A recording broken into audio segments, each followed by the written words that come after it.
There are themes within Takmalah that listeners may find triggering, including intrusive thoughts, violence, domestic abuse, and suicidal ideation.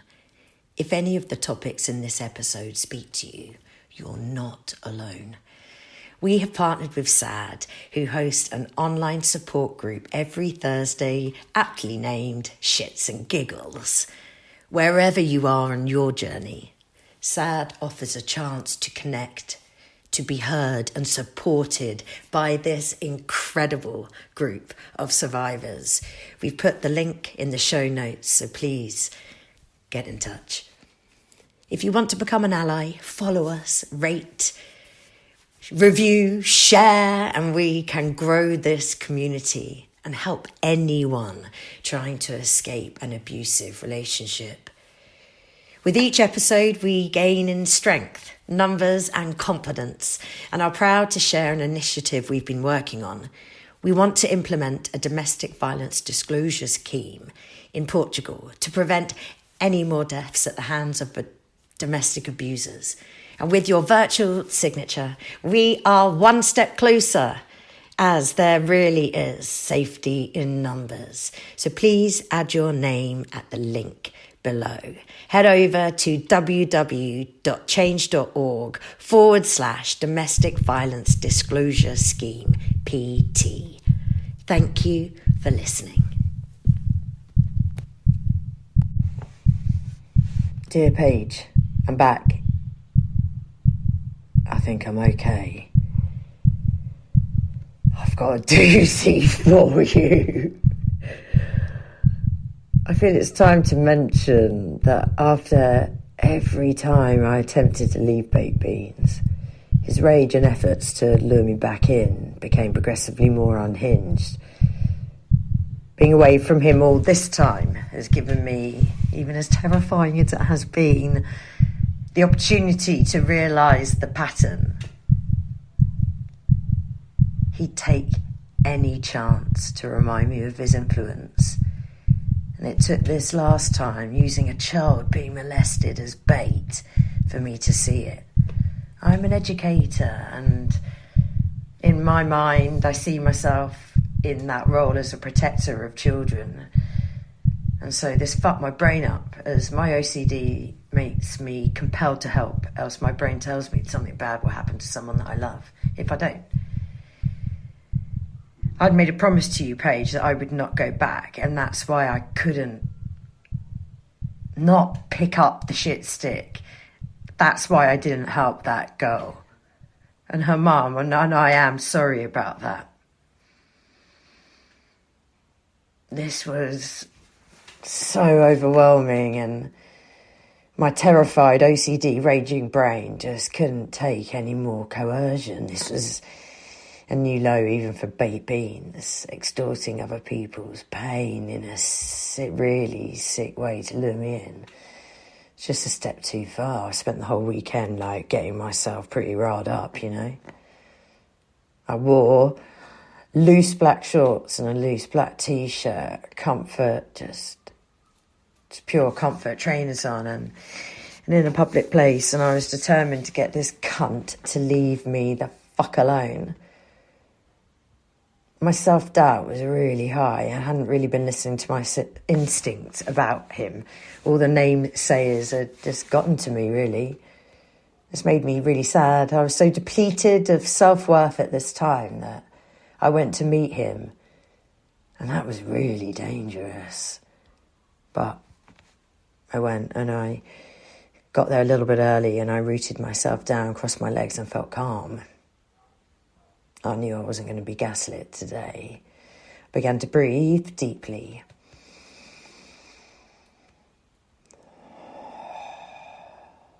Just to center myself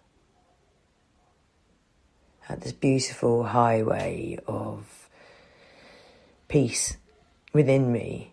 So I just accessed that. I looked up, and there he was. There was Baked Beans flopping and flapping towards me, flicking his hair, and not today, mate. And I just looked him right in the eyes. Felt like a badass, not gonna lie. I'd built this kind of protective bubble around me, and the good stuff, my good stuff, looking after the precious cargo. And I think, Paige, my poise and neutral positioning, like my clothes and everything, I think it just weirded him out. I barely brushed my hair, had no makeup on, but my skin looked nice. I'd made zero effort, and he was there looking like the stereotypical Latina Lothario wannabe divorced dad. He had this white linen shirt on, and his dad bod was visible as his shirt was unbuttoned to his belly button. I took it in, but didn't show I'd noticed it. I kept eyeballing him. And as I made tiny circular movements, tracing the lines of my middle finger with my thumbs, I knew I was right. You see, I'd felt this really strange feeling last night at around 11:30 p.m.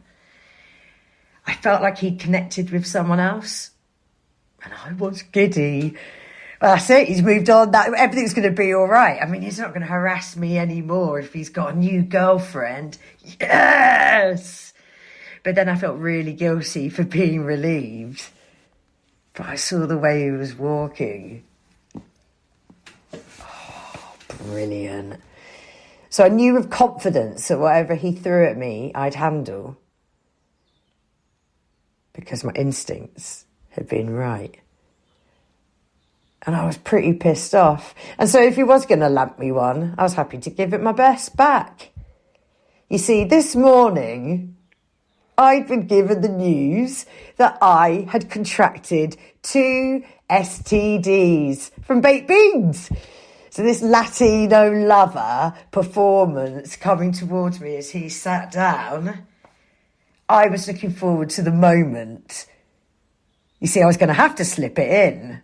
Excuse the pun, because he's going to need to tell his new lover that he had genital warts. There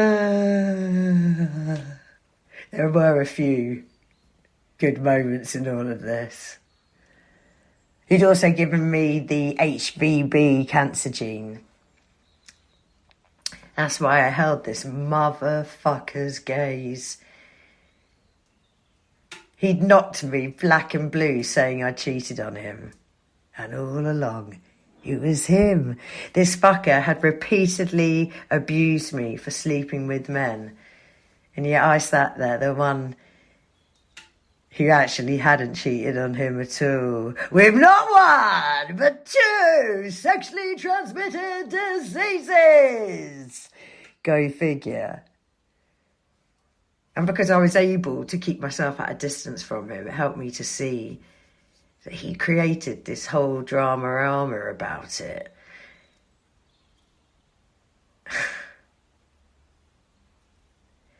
I'd asked him to help me as I'd received this appointment document, and I couldn't work out what it meant that I needed to do. So this man that had studied medicine and then did his doctorate at the Karolinski Institute, as he loved to rub down my throat at all moments. He said he sorted it out, and he gave them a call, and then just created this whole massive whole thing. I still to this day don't really know what it was all about. Yeah. It was actually, I just needed to know. It was my appointment card, and the dates were on it, so I'd missed it. And it was for a mammogram, a smear test, and a general sexual health and fertility, as he wanted to get me pregnant. But I guess he didn't want me to discover that he was the one that had been cheating. So suddenly, in the moment, didn't know how to read a document properly with all of his medical training. Oh, all of it escaped him. Yeah, I was vexed. I was full of fury. As baked beans, he pulled me into some crazy-ass situations during this shit show of a relationship that I had no reason to be there for, had no need to be privy of, had absolutely nothing to do with me. He pulled the wool over my eyes, spun me around, and this chutney had blind buffed me. I was livid, my blood was boiling.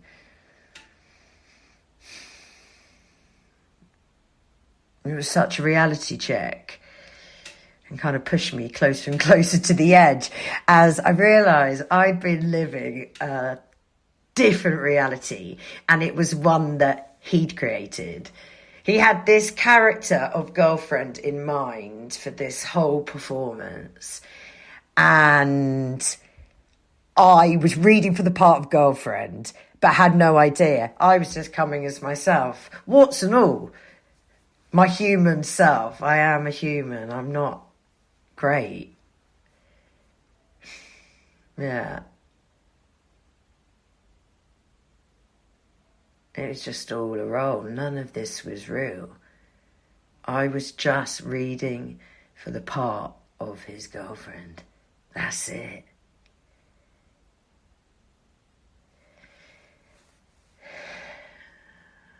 I can't really remember too much. You see, he dropped an absolute doozy. But I do remember one thing that was really funny. He was showing off and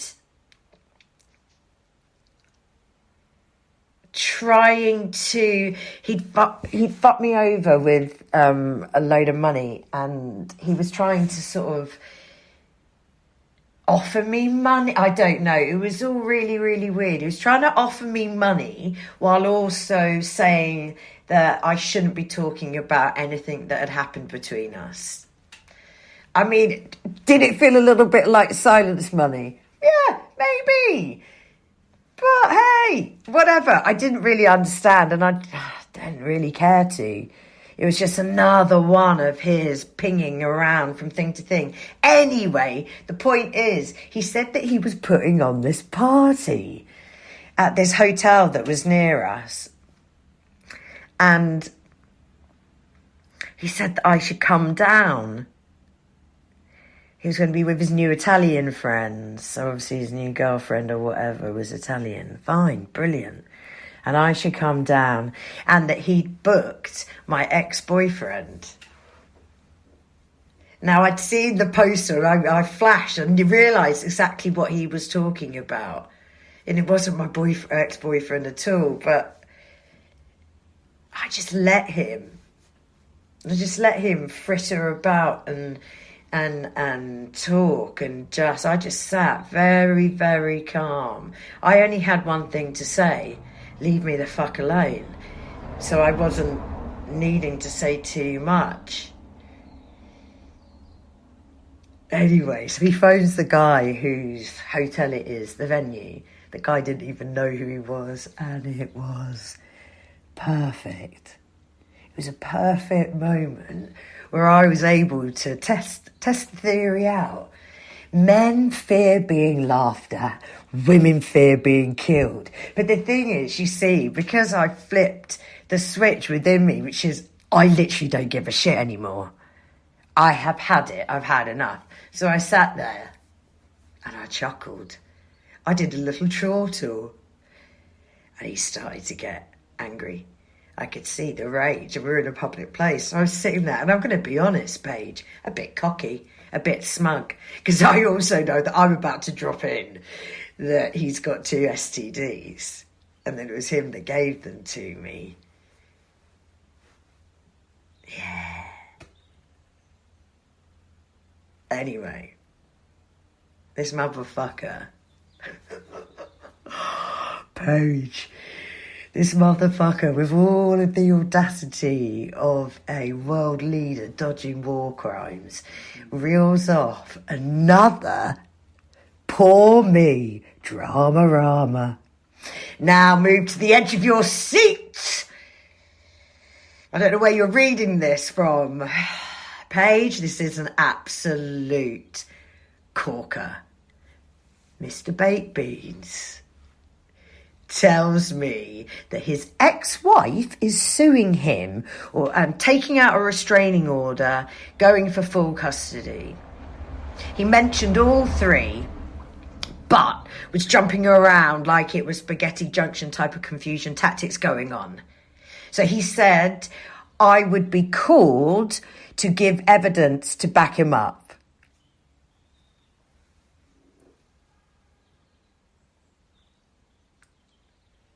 I do not know how I managed to.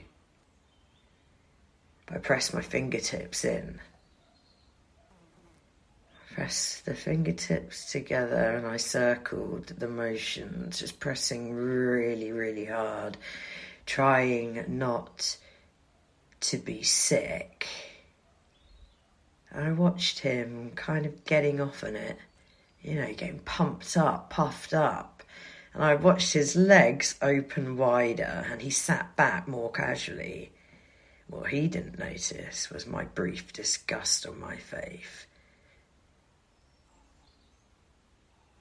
He was high on it.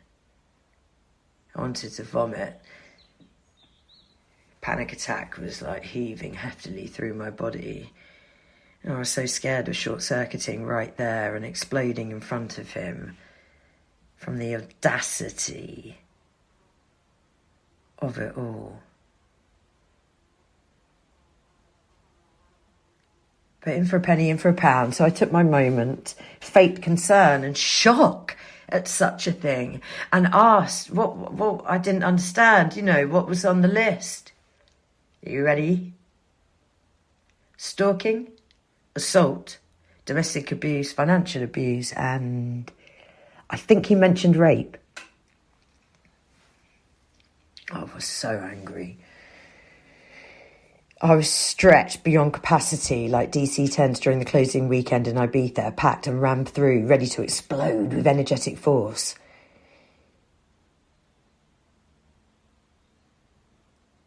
So you're telling me that this pest that has wreaked havoc and chaos on my life is listing off to my face everything that he has done to me without a flinch, without an acknowledgement of the links between us both. Now, the certainty with which this cunt has vindicated me in my experience was fabulous, and I'm not going to knock it, but it felt like another assault. This ghastly excuse of a human being.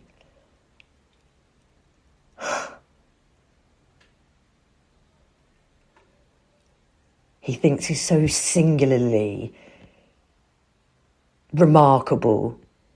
He's so singularly special that he is the exception to law and decency. And like some crazed warlord, then weaponizes me to help clear up the mess with not one acknowledgement that he has inflicted every single one of those lists that he mentions, every single one of them on me. So I was rather busy with my own clean-up job.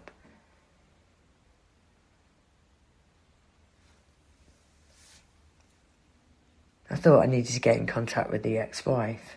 I just sat there really, really shocked, because what I was watching was a man that was convinced in his deranged mind that I would stand up under oath and back him.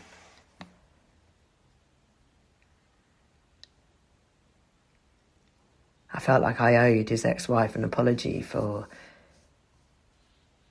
not always being impartial, and for the pain I caused her. It must have been so stressful seeing baked beans with me. That can't have been easy at all, and me being around her children, and knowing what she knows and knowing the chaos that brings and would be bringing into her children's lives. She knows what it's like to experience it clearly from the list when he loses his shit. He pitched us one against each other, and I wanted to apologise for falling for it and for believing him, believing his lies. And also, this smug motherfucker in front of me, if she needed me, I would get up there, him thinking that I was backing him, and I would reveal the whole thing, because this guy didn't understand me. He'd never gotten me. never understood who I was and what I was made of. I welcomed the call. I felt a lot of hatred towards him. He just sat there and given me the list he was being accused of, whilst also flippantly saying that he'd lost his mind since I'd left him, abandoned him. And that he'd basically been blowing cuff up his nose. Like that was all par for the course. Understandable and explains everything. You know how it is. And I'll give him this. When I think there's no lower a place that he can go, he proves me wrong every time. I knew within me, though, I'd ascertained whatever I decided to do about him was going to have to be locked up stock and barrel. Maybe this is how I prove I'm worth more, not to be treated like this, whatever. I knew for certain I was going to come for you, babies. And I knew it was going to be beautiful. You see, I realised I hadn't imagined the abuse. His admission of things.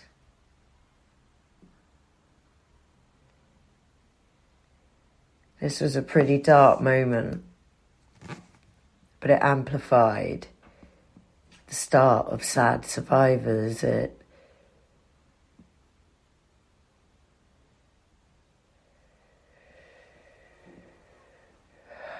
just glad to be back home.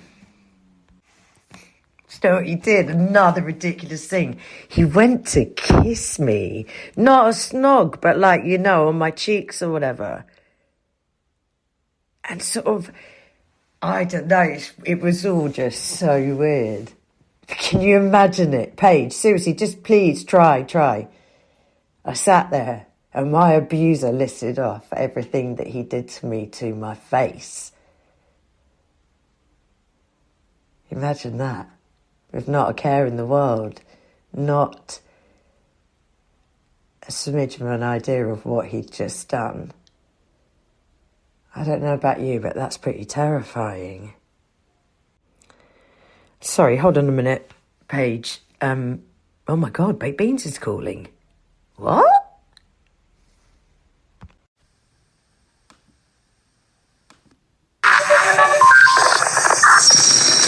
Shiloh.